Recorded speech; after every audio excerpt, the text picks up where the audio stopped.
안녕하세요. 미국주식 소개한 남자 미소남입니다. 오늘은 스톤코라는 브라질 기업을 소개해드리겠습니다. 브라질 기업이지만 미국에 상장된 기업이라 누구나 쉽게 투자하실 수 있습니다. 이 회사가 유명해진 이유는 워런 버핏의 회사인 버크셔가 투자한 회사입니다. 올해 7월 기준으로 약 8%의 지분을 가지고 있고 엔트 파이낸셜이라는 세계 최대 핀테크 기업도 스톤코의 지분을 가지고 있습니다. 현재 시가총액은 16빌리언 정도이고 주가는 50불입니다. 제가 회사를 소개하면서 PE를 언급한 건 처음인 것 같습니다. PE를 말씀드릴 수 있는 건 스톤코는 적자 기업이 아니기 때문입니다. 다른 성장성 있는 스타트업들과는 달리 수익이 나고 있습니다. 현재 PE를 보시면 상당히 높은 밸류를 받고 있습니다. 하지만 forward PE를 보시면 50인데 50은 높은 PE에 속하지만 요즘 기술주 중에는 50을 그냥 넘기는 추세라 높다고도 말하기 힘든 것 같습니다. 자, 그럼 스톤코의 비즈니스 모델을 알아보겠습니다. 스톤코는 클라우드 기반 플랫폼을 통해 오프라인 매장들과 온라인 업체들에게 금융기술 솔루션 제공하는 업체입니다. 주요 사업 부분으로는 결제 단말기 대여, 가맹점 신용 매출 채권을 선납해주고 받는 이자, 그리고 포스 ERP 소프트웨어 관리, 그리고 마지막으로 가맹점 수수료 등이 있습니다. 어떤 사업에서 어느 정도의 매출이 발생하는지는 뒤에서 언급해드리겠습니다. 스톤코 같은 기업은 미국에 스퀘어가 있고 한국에는 KG 이니시스라는 기업이 있습니다. 미국의 스퀘어가 스톤코랑 상당히 유사한 이유는 스톤코도 중소 온오프라인 업체들 대상으로 영업하고 있는데 스퀘어 역시 중소 온오프라인 업체들을 위해 스마트폰 카드 단말기를 공급하면서부터 중소기업 결제 시장의 선두주자가 되었습니다. 제가 요즘 이커머스에 대한 기업을 많이 소개해드리고 있는데 언택트 현상은 가속화될 거라고 여러 번 언급했습니다. 그렇다면 당연히 온라인 결제 시장은 덩달아 같이 성장할 수밖에 없는 구조입니다. 전세계 글로벌 디지털 페이먼트 시장은 18년에 38빌리언이었던 것이 23년에 약 87빌리언에 이를 것으로 전망합니다. 각 대륙 모두 온라인 결제 시장은 가파르게 증가하는 추세고 그중 아시아의 성장률이 눈에 띄게 높습니다. 스톤코는 브라질 기업이다 보니 브라질의 성장률이 가장 중요하겠죠? 사실 온라인 결제 시장이 가파르게 증가하기 시작한 데에는 스마트폰의 시대가 시작되면서부터였습니다. 그럼 스마트폰의 보급률이 중요한데 브라질은 이머징 국가 9개 국가 중 1위입니다. 참고로 선진국 스마트폰 보급률은 당당하게 우리나라가 1위입니다. 2위는 이스라엘로 88%입니다. JP몰건에 따르면 브라질의 15년부터 17년까지 이커머스 성장률은 두 자릿수를 기록했고 21년까지 매년 10.7%씩 성장한다고 합니다.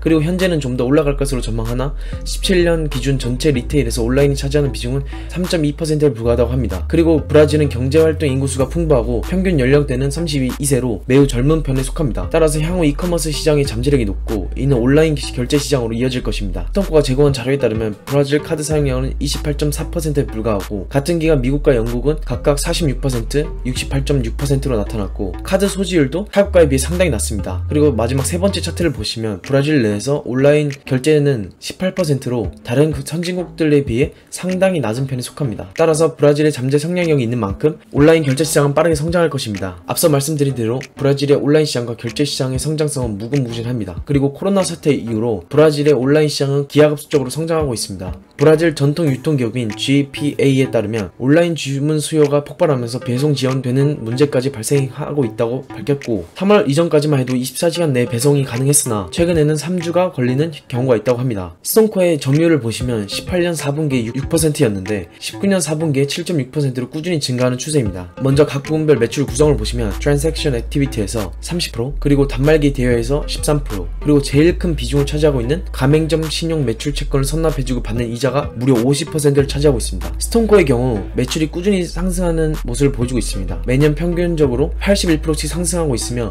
19년 매출은 7,602억 원을 기록했습니다. 18년부터는 흑자 전환에 성공했으며 19년에 2,372억이라는 순이익을 발생했습니다. 그리고 전자결제 관련 회사이다 보니 TPV를 잘 봐야 합니다. TPV는 전체 결제액입니다. TPV는 매년 66%씩 성장하고 있으며 액티브 고객 또한 매년 83%씩 고성장하고 있습니다. 다만 온라인 결제 시장에서 거대 공룡이라고 하는 페이팔과 비교하면 결제액은 아직 초라한 수준이지만 가파르게 성장하고 있는 만큼 향후 지켜볼 만한 회사라고 생각합니다. 이번 2분기 발표를 보시면 코로나 이후 매출, 총 결제액, 고객수 모두 전년 대비 가파르게 증가하고 있습니다. 스톤코는 매출, 총 결제액, 고객수가 증가한 배경에는 코로나로 인한 온라인 결제액이 급격히 증가했다고 밝혔습니다. 이번에는 스톤코의 향후 리스크에 대해서 알아보겠습니다. 브라질의 환율은 계속 떨어지는 추세입니다. 따라서 나스닥에 상장된 스톤코의 매출은 달러로 환산되어 공시됩니다. 아무리 브라질에서 돈을 잘 번다고 하더라도 헤아라가 계속 떨어지면 수익의 증가율이 계속 떨어져 보이는 효과가 발생할 수 있습니다. 브라질 헤아라 환율이 안 좋으니 브라질 국채에 투자한 국내 투자자들의 수익도 안 좋은 상황입니다. 브라질은 현재 새 정권 연속 탄핵 리스크 국면을 맞이하고 있으며 보우소나루 정부 출범 이후 지금까지 탄핵 요구서가 수십 건 제출됐지만 실제로 추진된 사례는 없다고 합니다. 하지만 현재 정치적으로 굉장히 불안한 상태입니다. 코로나19로 인해 스톤코의 매출과 이커머스 시장에는 도움이 됐지만 브라질 전반적인 경제에는 악영향입니다. 현재 브라질은 미국과 인도 다음으로 코로나 확진자 수가 많습니다. 따라서 환율, 정치적 리스크, 그리고 코로나19 등 다양한 방면으로 보시면서 투자에 유의하셔야 될 것 같습니다. 마지막으로 주가입니다. 2018년 10월에 상장한 후 주가의 모습입니다. 스톤코의 주가를 보시면 변동성이 상당히 심합니다. 따라서 스톤코의 성장성은 분명하고 브라질의 온라인 결제 시장의 성장 가능성도 무궁무진합니다. 현재 이동평균선의 흐름을 보시면 21선과 61선이 121선 위에 위치해 있습니다. 현재 차트를 보시면 우상향하는 모습을 보여주고 있습니다. 하지만 언제든지 추세가 전환될 우려가 있으므로 조심하시기 바랍니다. 그리고 스톤코의 비즈니스가 경쟁자에게 밀릴 가능성도 존재하고 여러가지 리스크가 존재하니 투자에 유의하시기 바랍니다. 오늘은 여기까지 하겠습니다. 다음에 좋은 영상으로 다시 찾아뵙겠습니다. 구독과 좋아요 부탁드립니다. 감사합니다.